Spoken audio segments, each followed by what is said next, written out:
ಹೇಳಿರುವಂತ ಸರ್ಕಾರ ಇವತ್ತು 3,200 ಜನರ ರೈತರ ಆತ್ಮಹತ್ಯೆ ಆಗಿದೆ. ನೋಡಿ ನಾನು ನೋಡ್ರಿ 3,200 ರೈತರ ಆತ್ಮಹತ್ಯೆ ಅಂತ ಆದಂತಹ ಸಂದರ್ಭದಲ್ಲಿ ಎಲ್ಲೋಗಿದ್ರು ಇವರು ನಾಯಕರುಗಳು? ಎಲ್ಲಿ ಜಿಲ್ಲೆ ಉಸ್ತುವಾರಿ ಮಂತ್ರಿಗಳು, ಎಲ್ಲಿ ಮುಖ್ಯಮಂತ್ರಿಗಳು, ಎಲ್ಲಿ DCM? ಎಲ್ಲಪ್ಪ ಭಾರತ ದೇಶದ ನಾನು ಹೇಳ್ತೀನಿ, ಕರ್ನಾಟಕ ನೋಡಿ. ಆಮೇಲೆ ಇವರು 29ಕಂತೆ ಎಲ್ಲಿ ನಮ್ಗೆ ಸಹಾಯಧನ ಏನು ಬರ್ಬೇಕಲ್ವಾ 957 ಕೋಟಿ ಎಲ್ಲಿದೆ? ₹3 ಮತ್ತೆ KMF ಇಂದ ಕೊಡ್ತಕ್ಕಂತಹ ಏನು ಹಾಲೇನು ಇದು ಮಾಡ್ತಾರಲ್ಲ ಅಲ್ಲೂ ಸಹಿತ ಕಡಿತ ಮಾಡಿದ್ದಾರೆ. ಅದ್ರ ಡೀಟೇಲ್ಸ್ ನನ್ನ ಹತ್ರ ಇದೆ, ಪ್ರತಿಯೊಂದು ಕೊಡ್ತೀನಿ ನಿಮ್ಗೆ. ₹3 ಮತ್ತೆ ಕಡಿತ ಮಾಡಿದ್ದಾರೆ ಅವ್ರಿಗೆ ಕೊಡ್ತಕ್ಕಂತ ದುಡ್ಡನ್ನ. ಇವರು ಸರಿಸುಮಾರು ₹12 ಇವತ್ತಿನ ದಿವಸ ಲೂಟಿ ಹೊಡಿತಾ ಇದ್ದಾರೆ. ಅರ್ಥ ಮಾಡ್ಕೊಳ್ಳಿ, ಒಬ್ರು ಗ್ರಾಹಕರ ಹತ್ರ ಲೂಟಿ ಮಾಡ್ತಾ ಇದ್ದಾರೆ. ಅಲ್ಲಿ ₹3 ಆಗ್ಲಿ ₹4 ಕಡಿಮೆ ಕೊಡೋದು. ಅಲ್ಲಿ ಏನು ಅಂದ್ರೆ ಕೊಬ್ಬಿನ ಅಂಶ ಕಡಿಮೆ ಬಂದಿದೆ ಅಂತ ಹೇಳಿ ಅಲ್ಲಿ ಕಡಿಮೆ ಕೊಡೋದು. ಅವರಿಗೆ ಸರಿಯಾದ ನೋಡಿ ಮೇವನ್ನ ಸರಿಯಾಗಿ ನಿಭಾಯಿಸಕ್ಕಾಗ್ತಾ ಇಲ್ಲ. ಇವರಿಗೆ ಸರಿಯಾಗಿ ನೀರನ್ನ ಪೂರೈಕೆ ಮಾಡಕ್ಕಾಗ್ತಾ ಇಲ್ಲ. ನೀರಿನ ರೇಟ್ ಇರ್ಬೋದು, ಕರೆಂಟ್ ರೇಟ್ ಇರ್ಬೋದು, ಡೀಸೆಲ್ ರೇಟ್ ಇರ್ಬೋದು, ಪ್ರತಿಯೊಂದು ಇವತ್ತಿನ ದಿವಸ ರೇಟ್ ಜಾಸ್ತಿ ಆಗಿದೆ. ಇವತ್ತಿನ ದಿವಸ ಯಾವ್ದು ಜಾಸ್ತಿ ಆಗಿಲ್ಲ ಹೇಳಿ? ಒಂದು ನಾವು ಸೇವಿಸ್ತಕ್ಕಂತ ಗಾಳಿಗಷ್ಟೇ ಬಿಟ್ಟಿದ್ದಾರೆ, ಕಸಕ್ಕೂ ಜಾಸ್ತಿ ಮಾಡಿದ್ದಾರೆ. ವೇಸ್ಟ್ ಸರ್ಕಾರ ಇದು, ವೇಸ್ಟೇಜ್ಗೂ ಜಾಸ್ತಿ ಮಾಡಿದ್ದಾರೆ. ನೆಕ್ಸ್ಟ್ ಡೇ ನೋಡಿ, ಇನ್ನು ನೆಕ್ಸ್ಟ್ ಮುಂದಿನ ದಿವಸಗಳಲ್ಲಿ ಗಾಳಿ ನೀವು ಸೇವನೆ ಮಾಡಿದ್ರು ಇಂತಿಷ್ಟು ಟ್ಯಾಕ್ಸ್ ಹಾಕ್ತಾರೆ ಅವರು, ಅದಕ್ಕೆ ಇಂತಿಷ್ಟು ಬೆಲೆಯನ್ನು ನಿಗದಿ ಮಾಡ್ತಾರೆ ಅಂತ ಸಮಯ ಬಂದೋದಿದೆ ಈ ಟೈಮಲ್ಲಿ. ಇವರಿಗೆ ಸರಿಯಾಗಿ ನಿಭಾಯಿಸಕ್ಕಾಗ್ತಾ ಇಲ್ಲ. ಏನು ಪಂಚಭಾಗ್ಯವನ್ನ ಮಾಡಿದ್ರು, ಕಾಕಾ ಪಾಟೀಲ್ಗೂ ಫ್ರೀ, ಅವರಿಗೂ ಫ್ರೀ, ಇವರಿಗೂ ಫ್ರೀ ಅಂತ ಹೇಳಿ ಹೇಳ್ತಾ ಇದ್ದಂತಹ ಏನು ಸಿದ್ದರಾಮಯ್ಯನವರು ಇವತ್ತಿನ ದಿವಸ ಎಲ್ಲರ ಮೇಲೆ ಬೆಲೆ ಏರಿಕೆ ಬರೆಯನ್ನ ಹಾಕ್ತಾ ಇದ್ದಾರೆ. ಎಲ್ಲಿ ನಮ್ಮ ರೈತರಿಗೋಸ್ಕರ ₹4,000 ನಾವು ಹೆಚ್ಚುವರಿ ಕೊಡ್ತಕ್ಕಂಥ ಕಿಸಾನ್ ಸಮ್ಮಾನ್ ಯೋಜನೆಯನ್ನ ಕಡಿತ ಮಾಡಿ ಇವರು ಇವತ್ತಿನ ದಿವಸ ಅಲ್ಲಿ ನೋಡಿದ್ರೆ ರೈತರಿಗೆ ಕೊಡ್ತಕ್ಕಂಥ ಭೂಮಿ ಮೇಲೆ ಇವರು ವಕಫ್ ಇದು ಮಾಡಿದ್ರು. ಅದನ್ನು ಉಳಿಸ್ಲಿಕ್ಕೋಸ್ಕರ ಇವರು ಬಜೆಟ್ ಅಲ್ಲಿ ₹180 ಕೋಟಿ ಮತ್ತೆ ವಾಪಸ್ ಮೀಸಲಿಟ್ಟಿದ್ದಾರೆ. ನಾವು ಮುಸ್ಲಿಮರ ವಿರೋಧಿ ಅಲ್ಲ, ಮುಸ್ಲಿಮ್ರಿಗೋಸ್ಕರ ಮಾಡಲ್ಲ ಅಂತ ಹೇಳ್ತಾ ಇಲ್ಲ. ನೀವು ಮಾಡ್ತಾ ಇರೋದು ದ್ವಂದ್ವ ನೀತಿ, ಅಂದ್ರೆ ತುಷ್ಟೀಕರಣದ ನೀತಿಯನ್ನು ನಾವು ವಿರೋಧ ಮಾಡ್ತಾ ಇದ್ದೀವಿ. ಮುಸ್ಲಿಮ್ಗಷ್ಟೇ ನೀವು ಜಾಸ್ತಿ ಮಾಡಿ ಉಳಿದವರಲ್ಲ ಮತ್ತೆ ಏನು ಸುಮ್ಮನೆನಾ?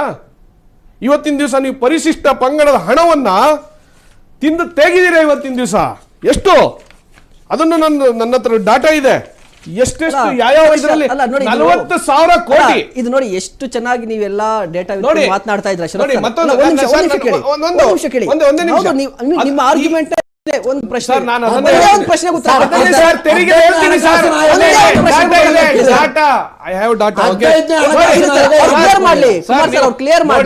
ನಿರ್ಮಲಾ ಸೀತಾ ಇದಕ್ಕೂ ಒಂದು ಉತ್ತರ ಕೊಡ್ತಾ ಇದ್ದೀನಿ ಅವರಿಗೆ.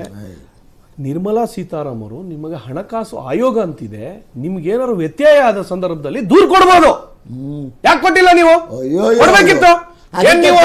ಕುರ್ಚಿ ಕಿತ್ತಾಟಕ್ಕೆ ಇವ್ರ ಲಾಬಿಗೋಸ್ಕರ, ಇವ್ರ ಪಟಾಲಗೋಸ್ಕರ ಯಾವ ಮಂತ್ರಿ ಸ್ಥಾನ ಕೊಡ್ಬೇಕು ಅದಕ್ಕೋಸ್ಕರ ಟೈಮ್ ವೇಸ್ಟ್ ಮಾಡ್ತಾ ಇದ್ದಾರೆ.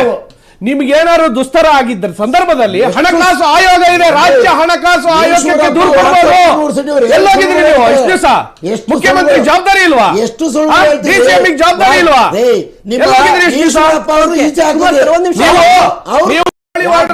ಹರಿಪ್ರಸಾದ್ ಕಂಟ್ರೋಲ್ ಮಾಡಿ ಅಂತ ಹೇಳ್ತೀನಿ. ನೀವು ಆಡಳಿತ ಇರೋರ್ರಿ, ನಿಮಗೆ ಜವಾಬ್ದಾರಿ ಇದೆ. ನಾವು ವಿರೋಧ ಪಕ್ಷದಲ್ಲಿ ಇರೋರು, ಆಡಳಿತ ಚಿಕ್ಕಮಗಳೂರಿಗೆ ಆಟ ಆಡ್ತೀರಾ ಅಂತ ಹೇಳಿದ್ರೆ ಇವರು ನಾವು ವಿರೋಧ ಪಕ್ಷವಾಗಿದ್ದೀವಿ, ಅರ್ಥ ಮಾಡ್ಕೊಳ್ಳಿ. ಆಡಳಿತಾರೂಢ ಪಕ್ಷದಲ್ಲಿ ಇರುವಂತ ನಿಮಗೆ ಜವಾಬ್ದಾರಿಯುತವಾಗಿ ನಡ್ಕೊಳ್ಳೋ ಯೋಗ್ಯತೆ ಇಲ್ಲ ಅಂತ ಹೇಳಿದ್ರೆ ನೀವು ಕುರ್ಚಿ ಬಿಟ್ಟು ಇಳಿರಿ. ನೀವು ಸೋನಿಯಾ ಗಾಂಧಿ ಅವರಾಗ್ಲಿ, ರಾಹುಲ್ ಗಾಂಧಿ ಅವರಾಗ್ಲಿ, ನಿಮ್ಮ ಯೋಗ್ಯತೆಗಳು ಗೊತ್ತು. ಯೋಗ್ಯತೆ ಇಲ್ಲ. ನಾನು ಹೇಳ್ತೀನಿ, ನೀವು ಸೋನಿಯಾ ಗಾಂಧಿ, ರಾಹುಲ್ ಗಾಂಧಿ ಕಪಿಮುಷ್ಟಿಯಲ್ಲಿದ್ದೀರಾ. ನೀವು ಕಪಿಮುಷ್ಟಿಯಲ್ಲಿದ್ದೀರಾ. ಇನ್ನು ಸ್ವಾತಂತ್ರ್ಯ ಸಿಕ್ಕಿಲ್ಲ. ಇಟಲಿ ಸರ್ಕಾರ ಅಂತ ಹೇಳ್ತೀನಿ ನಾನು.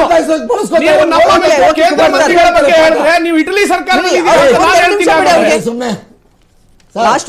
ನೋಡಿ. ಸಾಮಾನ್ಯ ಜನರ ಇವತ್ತಿನ ದಿವಸ ಬದುಕು ದುಸ್ತರ ಆಗಿದೆ, ಅರ್ಥ ಮಾಡ್ಕೋಬೇಕು. ನಾನು ಅವಾಗಲೇ ಕಾರ್ಮಿಕರಾಗಿರ್ಬೋದು, ಇವತ್ತಿನ ದಿನ ಅವರಿಗೆ ಜೀವನ ಮಾಡಕ್ ಆಗ್ತಾ ಇಲ್ಲ, ಲಾರಿ ಡ್ರೈವರಿಗೆ ಜೀವನ ಮಾಡಕ್ ಆಗ್ತಾ ಇಲ್ಲ, ಪೆಟ್ರೋಲ್ ಆಟೋ ಡ್ರೈವರಿಗೆ ಜೀವನ ಮಾಡೋದಕ್ಕೆ. ಆಟೋದಲ್ಲಿ ನೋಡ್ರಿ ನೀವೇ ಅಲ್ವಾ ಡೀಸೆಲ್ ಗ್ಯಾಸ್ ಜಾಸ್ತಿ ಬೆಲೆ ಮಾಡಿದವರು, ಯಾರು ನಾವು ಮಾಡೋದಕ್ಕೆ. ಮಾಡಿದ್ವಾ? ನಿಮ್ಗೆ ಗ್ಯಾಸ್ ಕಡಿಮೆ ಬೆಲೆ ಮಾಡೋದಿತ್ತಲ್ಲ. ಜಾಸ್ತಿ ಆಟೋ ಡ್ರೈವರ್ ಆಟೋ ಓಡಿಸಕ್ ನೋಡ್ರಿ. ಲಾರಿ ಚಾಲಕರು ಡೀಸೆಲ್ ಬೆಲೆ ಜಾಸ್ತಿ ಆಯ್ತ್ರಿ, ಮಾಡೋದಕ್ಕೆ ನೀವು ಗಾಡಿ ಕಡಿಮೆ ಮಾಡ್ರಿ, ಅದನ್ನೇ ಹೇಳ್ರಿ. ನೀವು ಕಡಿಮೆ ಮಾಡ್ರಿ, ಯಾರು ನೀವು ಮಾಡಿದ್ದು? ಕಡಿಮೆ ಮಾಡಿ, ನೀವೇನ್ ಹಾಕಿದ್ದೀರಾ ಮತ್ತೆ? 70 ರೂಪಾಯಿ 50 ರೂಪಾಯಿ ಇತ್ತು. ನೀವು ಯಾರು ಕಡಿಮೆ ಮಾಡಿದ್ದು? ಮಾಡ್ಬೇಕಲ್ವಾ? 90 ರೂಪಾಯಿ ನೀವು ಲೂಟಿ ಹೊಡಿತಾ ಇದ್ದೀರಾ.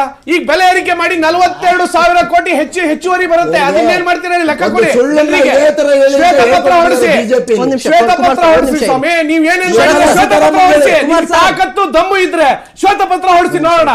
ಅವಾಗ ನೋಡೋಣ ನಿಮ್ದು ಸಿದ್ದರಾಮಯ್ಯನವರಾಗ್ಲಿ ಡಿ ಕೆ ಶಿವಕುಮಾರ್ ಅವರು ಎಷ್ಟು ಪ್ರಾಮಾಣಿಕರು ಅಂತ ಗೊತ್ತಾಗುತ್ತೆ. ಲಾಸ್ಟ್ ಕ್ವಶನ್ ಅದನ್ನೇ ಹೇಳ್ತಾ ಇದ್ದೀನಿ ಸರ್ ನಾನು ಇವತ್ತು ಲಾಸ್ಟ್ ಕ್ವಶನ್. ಇವರಿಗೆ ಸಿದ್ದರಾಮಯ್ಯನವರಿಗೆ ಡಿ ಕೆ ಶಿವಕುಮಾರಿಗೆ ತಾಕತ್ತು ದಮ್ಮಿದ್ರೆ ಶ್ವೇತಪತ್ರ ಹೊರಡಿಸಿ. Okay. ನೀವು ಮಾಡಿದಂತಹ ಕೆಲಸಗಳು ಜನರಿಗೆ ಗೊತ್ತಾಗ್ಲಿ. ನೀವು ಮಾತನಾಡ್ತಾ ಇದ್ರಿ ಕೇಂದ್ರ ಸರ್ಕಾರ ದರ ಏರಿಕೆ ಮಾಡಿದ್ರೆ ಪೆಟ್ರೋಲ್ ದರ ಏರಿಕೆ